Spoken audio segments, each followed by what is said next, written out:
অনূর্ধ্ব-20 বিশ্বকাপে দারুণ ছন্দে আছে আর্জেন্টিনা। গ্রুপ পর্বের প্রথম ম্যাচে কিউবাকে 3-1 গোলে হারানোর পর এবার অস্ট্রেলিয়াকে 4-1 গোলে বিধ্বস্ত করেছে আলবিসেলেস্তারা।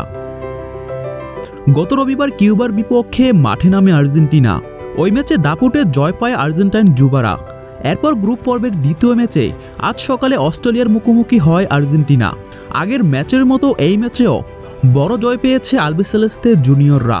তরুণ আলবিসেলেস্তারা নামলো মাঠে, চোখে আগুন, পায়ে জাদু। প্রথম যুদ্ধে কিউবাকে হারালো 3-1 গোলে, যেন ঘোষণা দিল এটাই আর্জেন্টিনা। কিন্তু সেটাই ছিল কেবল শুরু। দ্বিতীয় ম্যাচে প্রতিপক্ষ অস্ট্রেলিয়া, আর সেখানে আর্জেন্টিনা নামলো এক ঝড় হয়ে। 4-1 গোলে বিধ্বস্ত করলো অস্ট্রেলিয়াকে। প্রতিটি আক্রমণ ছিল তীরের মতো ধারালো, প্রতিটি গোল ছিল এক একটা বজ্রপাত। ম্যাচের 3 মিনিটের মাথায় স্কোরবোর্ডের নাম তোলেন আলেহো সার্কো। এ নিয়ে এই টুর্নামেন্টে 2 ম্যাচে 3 গোল করলেন বায়ার লেভারকুসেনের এই তরুণ স্ট্রাইকার। এরপর 45 মিনিটে আর্জেন্টিনার হয়ে দ্বিতীয় গোলটি করেন এফসি পোর্তুতে খেলা 20 বছর বয়সী ডিফেন্ডার থমাস পেরেজ। ম্যাচ শেষ হওয়ার একেবারে শেষ মুহূর্তে আবারও 2 গোল করে আর্জেন্টিনা।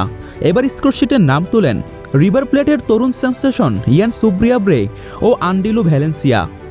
ধারাবাহিক গোল, দারুণ আক্রমণ আর মাঠজুড়ে নিয়ন্ত্রণ, সব মিলিয়ে মনে হচ্ছে এই দলটির মধ্যে বিশ্বকাপ জয়ের ক্ষুধা স্পষ্ট। দলটা যেন বলছে সারা পৃথিবীকে, আমরা কেবল খেলতে আসিনি, আমরা এসেছি ইতিহাস গড়তে।